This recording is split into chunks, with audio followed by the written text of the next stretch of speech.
masale bhat and tomato saar. Now here I have 50 grams of tendli or tonli. I've washed it really well and I'm going to cut off the edges. Once all the edges are cut off, we're going to slice it really thin in this manner, like this. This is a closer look. So you first cut it into half and then cut each half into threes or fours. So this is the tonli all prepped up. Now we're also going to be requiring about 10 to 12 cashew nuts.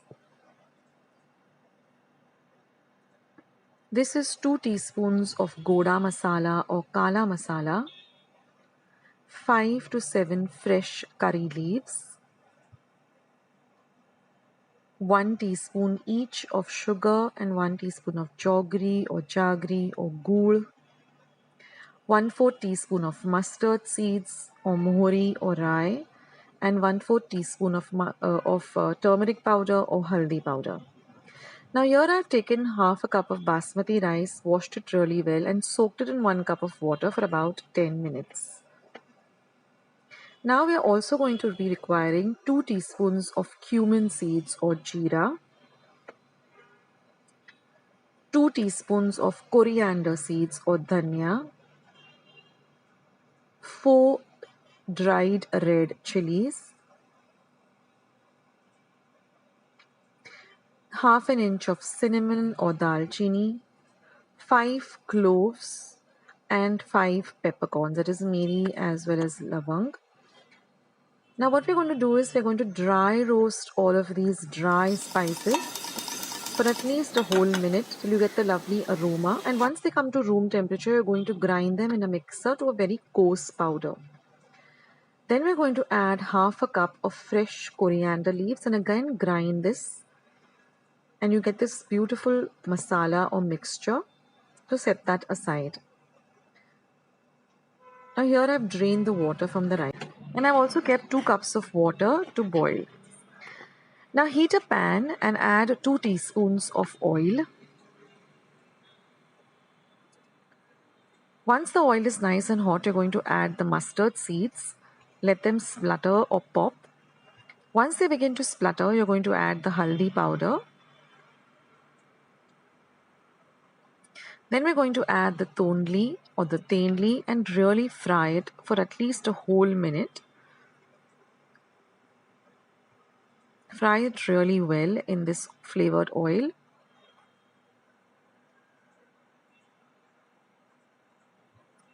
Next, we're going to be adding the curry leaves, and we're going to fry the curry leaves also in this oil.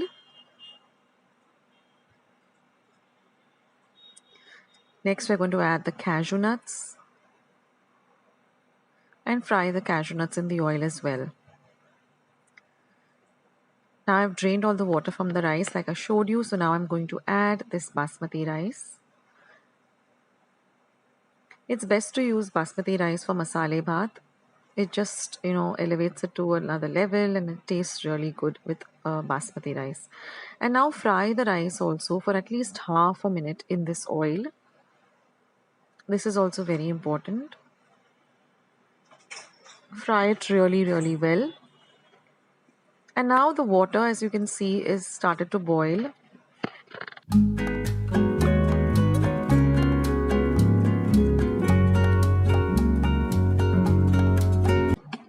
Now add this hot water to the rice. See that it spreads out evenly all over the rice. And be extremely careful because this is hot boiling water. And ensure that all the grains that you see at the side of the pan also go into the water. And then just give it a gentle stir. Mix everything well together. And now we're going to add this ground powder or ground paste that we made with all the roasted spices and the coriander leaves. This is what gives the masale bhat its true, flavor as well as the aroma. So get all that goodness in. Mix everything well. Once you add this, you can already, get the lovely aroma of the masale bhat. It doesn't take much time. It'll now another 5 to 7 minutes. The masale bhat is going to be ready. Now we're going to add the goda or the kara masala. I will leave a link to how I make it at home, but you can also use the ready-made masala that's available. Now we're going to add some salt to taste. So this is a quarter teaspoon that I'm using. So I've in total used around 1 teaspoon, but you can adjust it as per taste. Then we're going to add the sugar and the jaggery or the gur or the jaggery. Mix everything really well together. And now all we have to do is just cover and cook this for about 5 minutes till all the water dries up. So you can keep an eye on it and just check it. And your masale bhat is all ready. So when serving this, just drizzle some lovely sarsuk toop or clarified butter or ghee, and also some grated coconut, fresh coconut, as well as some finely chopped coriander leaves, and you're all set. And now for the tomato saar, I leave instructions of how I prepare the tomato puree at home, but you can also use ready-made tomato puree. This is about 100 grams of tomato puree or 4 medium tomatoes. I've just added salt and sugar to it, and I'm going to get it to a gentle boil. Once it begins to boil, I'm going to add half a cup of coconut milk. Let the mixture, mix everything well and let it come to a nice gentle boil for about 3 minutes, and then turn it off. And here I've taken 4 teaspoons of ghee, to which I'm going to add half a teaspoon of cumin seeds and 1 small green chili cut fine. So this is the tempering. We're going to add this fodni or tadka or tempering to our saar, and that's it. It's as simple as that. So I leave instructions of how I prepared the tomato puree at home, or you can watch the video till the end, because I've mentioned it at the end of the video as to how I've prepared the tomato puree. So I hope you give these 2 recipes a try. This lovely tomato omelette recipe, which is completely veg. So now I've taken a bowl. To the bowl, I'm going to add 1 cup of chickpea flour or besan and 1/4 cup of rice flour. Now I'm going to add salt to taste and mix the 3 dry ingredients really well together.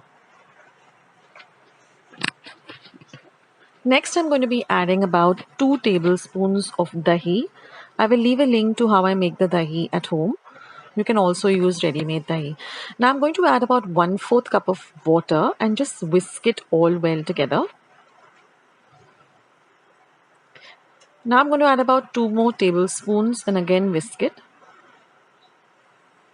So we want a thick batter. We don't want a very runny dosa kind of batter, but we want a thick pancake kind of batter or ghavan kind of batter. Now next I'm going to add 1 teaspoon of cumin seeds or jeera from my spice box. Next I'm going to add half a teaspoon of ajwain or ova, 1 teaspoon of red chili powder, and half a teaspoon of turmeric or haldi powder, and half a teaspoon of asafoetida or hing. Now whisk all of this really well together. Again, I'm going to add about just a 1/4 cup of water and again mix all the ingredients into the batter. Again, I'm going to add about 2 tablespoons of water. Basically, I'm looking for a thick pancake batter consistency. Now I'm going to add half a teaspoon of baking soda and about 1 tablespoon of oil, and mix all of this really nicely together. Now keep your pan heating up if you're using an iron thick pan.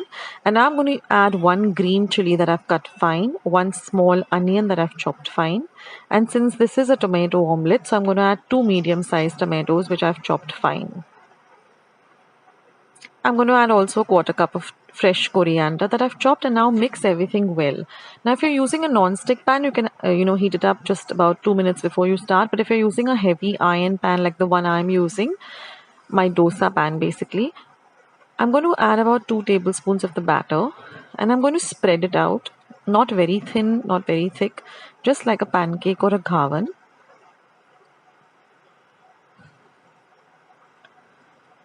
So that it's evenly spread out. Keep your flame between low and medium. And now I'm just going to add a few drops of oil. You can also use ghee or clarified butter. Just a little, say about a 1/4 teaspoon. and then just swirl it around so that it goes all over the gavan. Now we're just going to cover and cook it for half a minute. After half a minute, just loosen the edges and then just flip it onto the other side and fry the other side as well. Now we're just going to fry it for about half a minute on this side.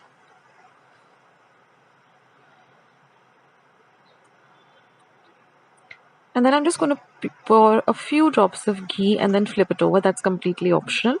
And now just transfer it to a serving plate. And in this way you can make, all the tomato omelettes, or you can even store it in your refrigerator for a day or two. So with this batter, you get about 10 medium-sized tomato omelettes. See that it's fried well, so that your pan is nice and hot.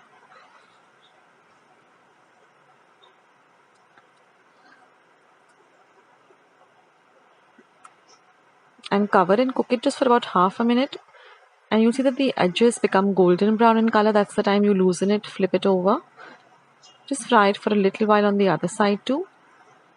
So it will look like this on the top of the gavan, or the tomato omelette rather. And this is the other side. And serve this with some ketchup or green chutney. This is a great snack item or a breakfast item, and it gets ready also very quickly. So do try out this recipe, and I'll catch you in my next video. This is Akshata signing off. Bye.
Akshata's Recipes.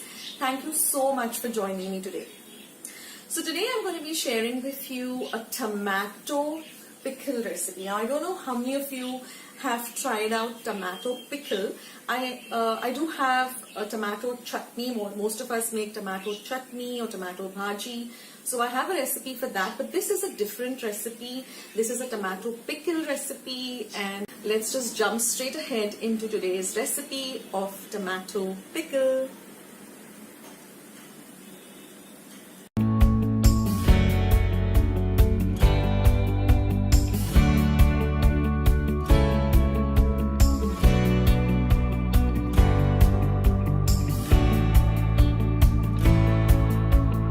So let's get started by seeing what our ingredients are.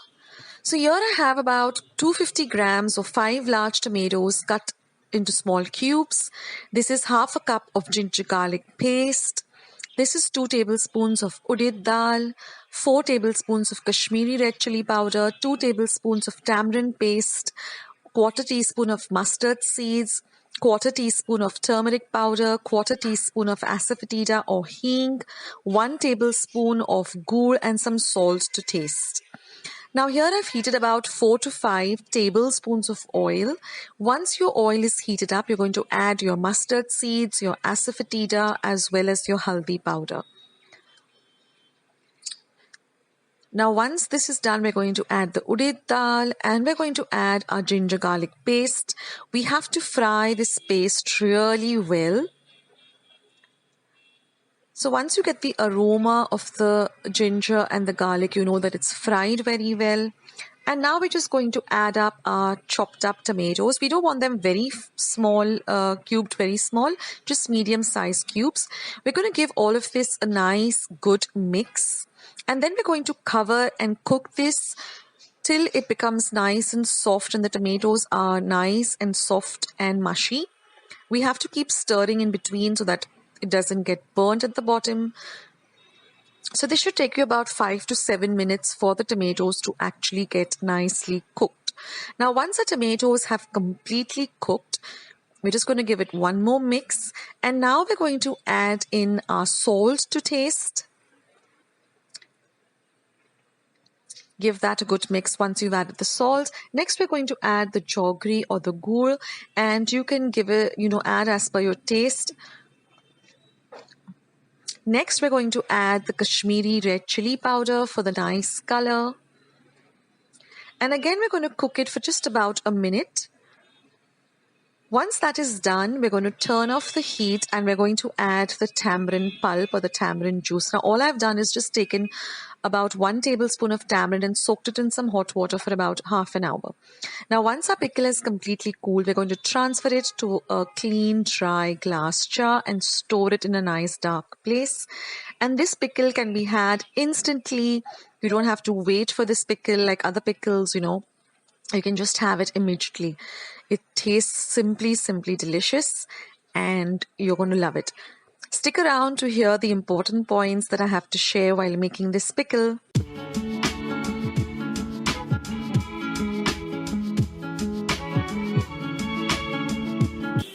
Now, one tip that I'd like to share with you on making this pickle is try to use, fresh tomatoes.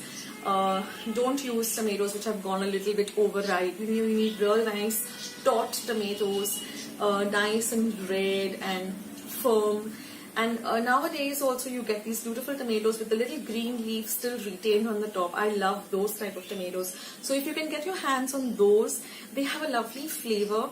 And the dish really turns out, the pickle really turns out good. It has a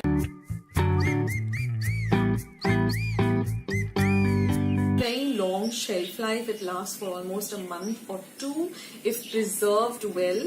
And with all pickles, I'd like to give you a tip here, and I learned this from my grandmom. Never use water when you're making any pickles. And also secondly, whenever you're serving yourself, normally what happens is we always keep our pickles in a glass jar and use a spoon to take out how much ever we want. Always ensure that your spoon is completely dry, because even a little bit of moisture, a little bit of water does tend to, spoil the pickle. So that's one tip I'd like to share. Also, try and keep your pickles either in a steel container or in a glass container. Ensure that your glass container is completely dry, clean. You can even sun dry your bottles before you want to put your pickles in them. That way they last for a longer time. Another way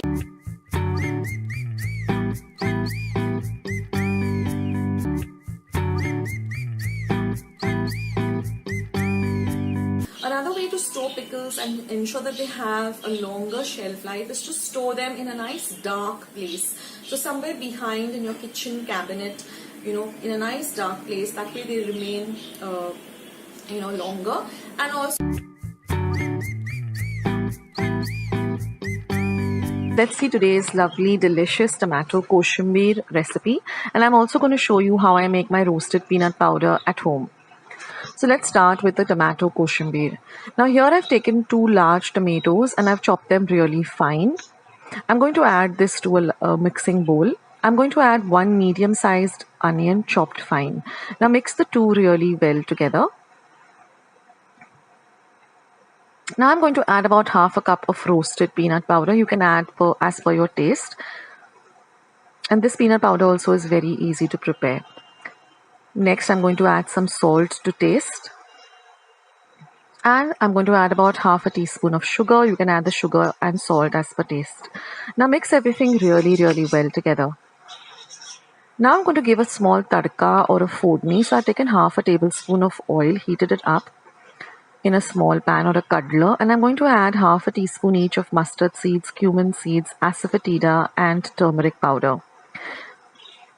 Now I'm also going to add 1 green chili that I've cut really fine, and we're going to fry this green chili really well. We're going to add this tadka or fodni to the koshimbir and mix everything really well together. This tadka really elevates the flavor of this koshimbir. And just garnish it with some koshimbir or some cilantro or coriander leaves. And I like to keep this in the refrigerator, and it tastes really nice when it's served chilled. And this is a great accompaniment to, amti bhat or some pori bhaji. It's like a nice refreshing salad. It can be had all by itself too. And now moving on to how I make this roasted peanut powder. So I've taken about 2 cups of raw peanuts in a large pan, and we're going to roast this on a low to medium flame, stirring continuously. This took me about 5 whole minutes till the peanuts were nice and roasted. And you'll hear this popping sound as they get ready.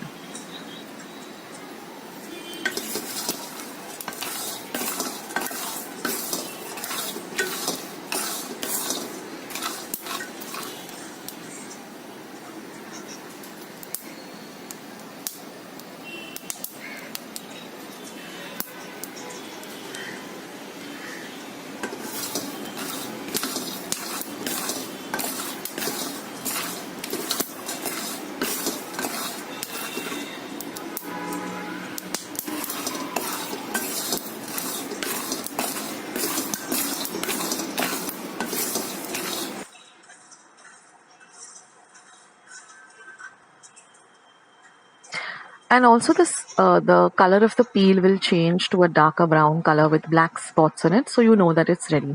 Now you can turn off your flame and let the peanuts cool down, in the pan itself. Not completely cool down, they should be a little bit warm. And then you transfer them to a large plate. Or I have this, lovely I think it's called soup in Marathi. I don't know what the English word for it is. Maybe you all can write it in the comment section below. And that way, I can easily just peel off the peanuts. Now, while they are warm, it's easier for the peel to come off. And you can also use a nice dry kitchen napkin like this to make the work easier. Try to get off as much of the peel as you can. Now, generally, once I peel them, I sit on my kitchen floor and I do this. But right now, for the camera, I'm putting it on my platform. So just kind of shake off the peanuts like this, and then just blow away the peel. It's very easy to do that. You just have to kind of lift the, or rather, just it's difficult to explain in words, but just kind of get the peel uh, of the peanuts and just blow away the peel, so that all you're left with is this lovely peeled peanuts to make the peanut powder with.